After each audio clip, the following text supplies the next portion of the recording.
as soon as I saw this little pumpkin dude in the update, I just knew I had to cosplay him. He's so cute. Aww. So this is GOURDY. He's a little guy from the Dandy's World Halloween update. I'm maternal towards him. We must protect him at all costs. He's just a little guy, you know? So anyway, as you guys know, the Halloween update came out on the 10th of October. I saw this little guy and instantly decided I needed to cosplay him for the October Comic Con on the 24th, since I feel like it'll be perfect timing just before Halloween. So that gave me 14 days to make a whole cosplay from scratch. Let's give this a go. So to start off with, I decided to go thrift shopping for some basic green items and some orange items, just something I could use as a base for the entire costume. Honestly, it was pretty hard to find anything, even though it was Halloween time. There was not much. There was this little pumpkin hat, that was cute, but it wasn't really what I was going for. But I eventually managed to find these green base shirt and flared leggings that matched in a similar colour, and I grabbed those. I also found this pumpkin outfit from the kids section of the thrift shop for £3, and it was the perfect base to make his big puffy gloves. But of course I had to try it on first, you know, for science, you know. So anyway, I cut the costume in half. This is so there was enough material for each glove. I then turned those pieces inside out and sewed them into a tube shape on my sewing machine, and these are going to become the base of the arm warmers. Honestly, this was kind of thick and hard to sew through the sewing machine, so if you have an older machine, I'd recommend just hand sewing this part, it'll be a lot easier. I then made these little green cones from the leftover fabric from the waist tie of these leggings, which worked out kind of perfect so all the colours of green matched. So I made 3 cones to represent his fingers and a bigger one for the thumb, which I then filled with stuffing and hand sewed them to the glove. This was the nice relaxing part of the con crunch where I got to put on a movie whilst I was hand sewing. I also left a gap so I could put my fingers through the cones so I can wiggle them, you know. Not gonna lie, I think the gloves are my favourite part of the cosplay. I then added these little clips and sewed them on the inside. I recycled them from previous Comic Con lanyards, and this just meant that if I wasn't wearing them at the con and I was shopping, I can clip them to the side of my cosplay and they won't get in the way. This was such a smart little idea. I would definitely recommend this if you're doing big paws and stuff like that for your costumes. Because if you're not wearing them, then you're carrying them. And that's just as bad as wearing them, you know? But anyway, at this point, we were cutting it close to Comic Con. And I had ordered some dungarees for GOURDY last week, and turns out the seller on Vinted never shipped them out. So I was panicking a little bit, just a little bit of a panic, because I couldn't find dungarees anywhere. Apparently they're not in fashion anymore. But I had such a vision. I wanted little dungaree shorts in orange with all these green, you know, that was the vision. So I took a gamble and ordered 2 pairs of dungarees. They were £3 each, and I ordered through 2 different shipping services on Vinted. And I was just hoping and praying that one of them would arrive before Comic Con Friday, you know? The estimated delivery time said Thursday to Friday, and I was cosplaying it that Friday. So Thursday rolled around, and the cosplay crunching gods were shining down on my doorstep with both packages. I had both of them! 2 dungarees! Crazy! One of the pairs was already cut into the dungaree short style I wanted, so that would have saved me sewing. But it was more of a peachy brown colour rather than an orange, so I tried to tint it more orange with some yellow fabric dye I already had around the house. But it didn't really work at all. I don't know what happened, it just didn't work. None of the dye took onto the fabric, which is weird because denim's usually quite easy to dye. So it's a good thing I ordered 2 pairs.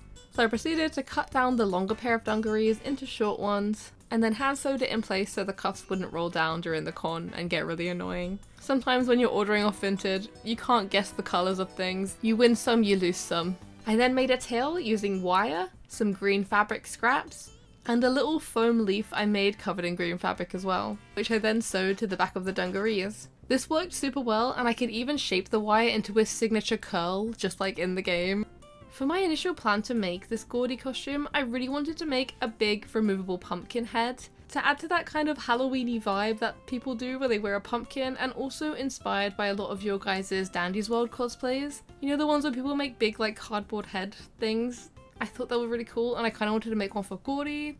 So I saw a tutorial online where you fill a plastic bag with stuffing or paper and you tie string around it and paper mache. I kind of wanted it to function as a purse and a cartoon pumpkin head for the day of con, like a little multi-function thing. And when I tell you I did hours and I mean hours of paper mache until it got to a sturdy texture. You have no idea. I removed all of the stuffing and then realized I didn't have enough time to make the whole thing the day before con. So unfortunately I had to scrap that initial plan, and I went back to the drawing board and got out my tinfoil hat.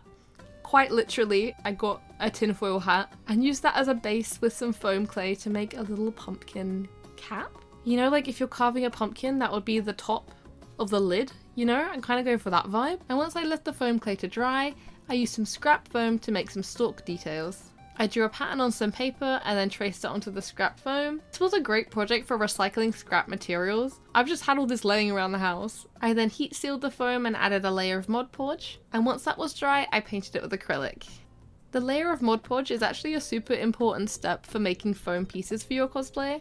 It adds a semi-waterproof barrier to the foam. It also limits the amount of acrylic paint colour that's absorbed into the foam as you're doing layer by layer, and without the Mod Podge layer it takes ages to get a fully opaque finish. I then added wood filler into the pumpkin hat and smoothed it out, and added the orange colour, glued in some wire for the leaf and stem, and attached it into the hat.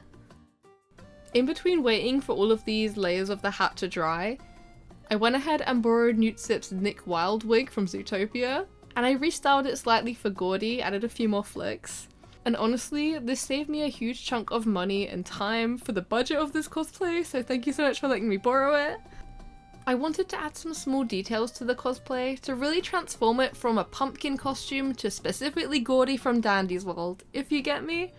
And one of those things I knew was super important to add was his trinket. Since it's designed to be like a wearable locket for the character, and it's a huge part of GOURDY's lore in Dandy's World. He's got a pretty sad backstory. Let's not go into it right now. Since I'm not very confident in 3D modeling quite yet, I couldn't make his exact trinket design. So I found this free pre-existing locket keychain design. I downloaded it, scaled it up, and 3D printed it. I kind of wanted to make the trinket a bit more oversized and cartoony, and this will also kind of make me look smaller in comparison in like photos and videos, because he's just a little guy.